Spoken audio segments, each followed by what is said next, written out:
Democrats put out 18 news releases last night and said that you committed 18 lies. The L word's pretty common this time around.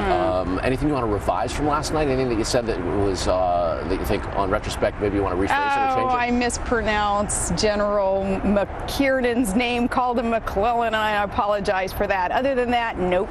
There was a lot of criticism that you misstated when you talked about us being at pre-surge levels in Iraq.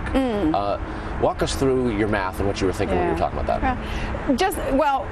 As victory is getting closer and closer, we know that we're going to be able to draw down those troops, send them to Afghanistan, not specifically those striker brigades or those troops, but we'll have more resources to be able to put into Afghanistan and start what I believe, and what I believe our commanders have referred to also as the principles of a surge there also in Afghanistan, in a counter-surge strategy that should work, not specifically the cookie-cutter approach that had been used in Iraq, because conditions are so different, of course, in Afghanistan. But the principles, we're going to be able to do that with more resources and literally more troops.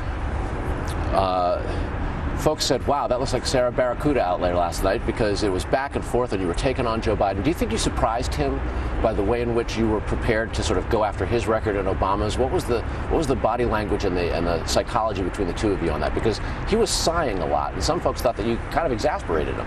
Well, again, at least my point of view was it was pleasant, and it was a lot of fun, but there just wasn't enough time either. 90 minutes in a debate, it sounds like that's going to be a heck of a lot of time to get a lot of words in and countering each other's records, and there wasn't enough time to go through everything that I wanted to go through, because 35 years in the Senate, he has a record. He's got that voting record. I think that really shows Americans that a very, very left-leaning liberal ticket, he is the third most liberal senator, as National Review will report, and Obama as the most liberal senator, that ticket, a lot of the reflection of the voting record shows us why that they are considered the most liberal ticket probably ever.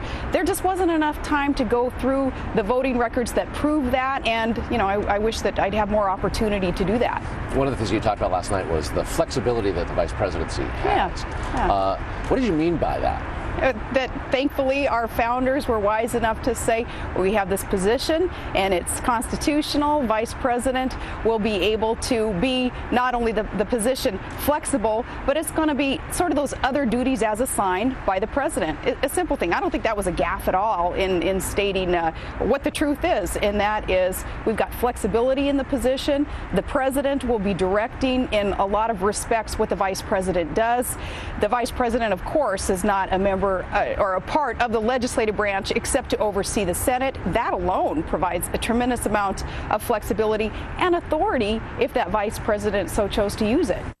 One of the criticisms of Vice President Cheney is that he has expanded the power and influence of the office, and that with the Bush-Cheney presidency, the power of the executive has been expanded beyond perhaps that which is good for a country that wants to make sure that we don't have an imperial presidency.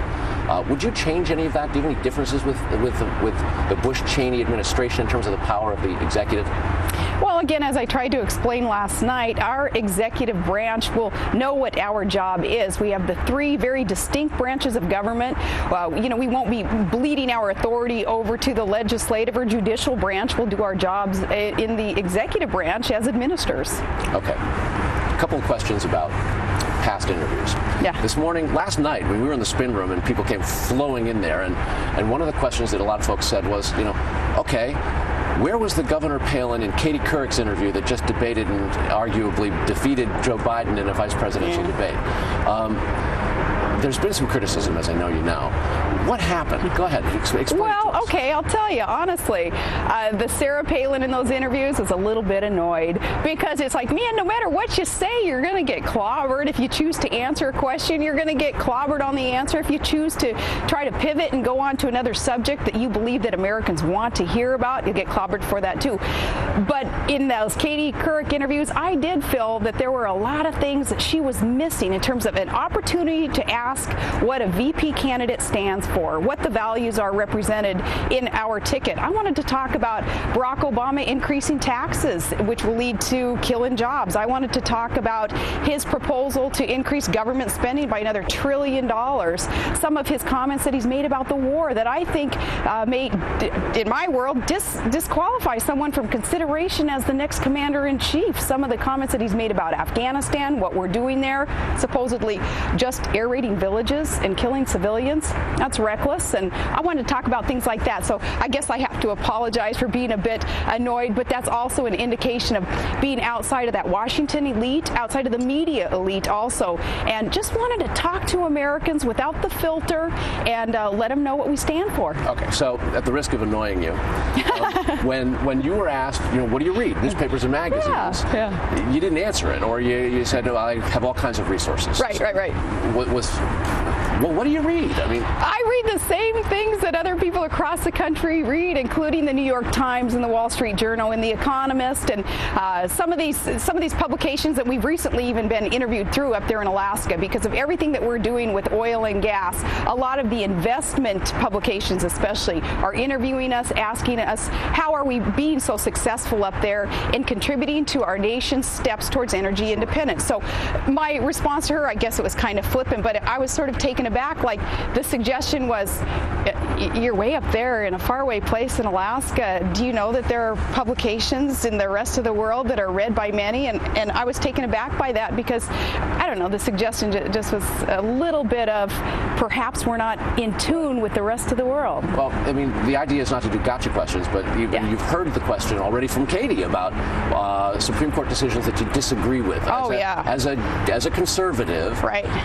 There are folks in the Republican Party who would expect a vice presidential nominee to understand judicial conservatism and have something that they might object to. And that's fair, right. And on that one, truly, I shouldn't have been so flippant and just sort of brushed aside that, because that was an important question and I should have answered it. And I can cite a lot of cases that I absolutely disagree with the Supreme Court on. Is there one particularly, or a couple, or something that sort of exemplifies or illustrates what your sort of judicial philosophy would be? A recent one, Kennedy versus Louisiana, where the Supreme Court will tell a state that they can't impose the death penalty even on heinous crime of repeat child rapists, that a state, its rights were taken away by the Supreme Court, and we would not be able to decide for ourselves whether the death penalty in a case like that could be implemented or not.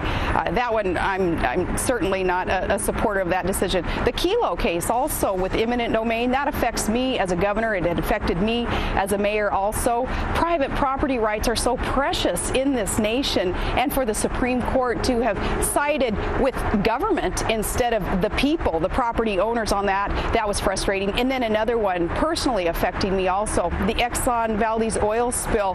The siding with the oil company as they decimated Alaska's coastline and much of our fisheries and much of our coastal communities' livelihoods, the people who live there, and they sided with Exxon on the punishment, the punitive damage that was to be awarded. Exxon won on that one in a sense, and that was frustrating.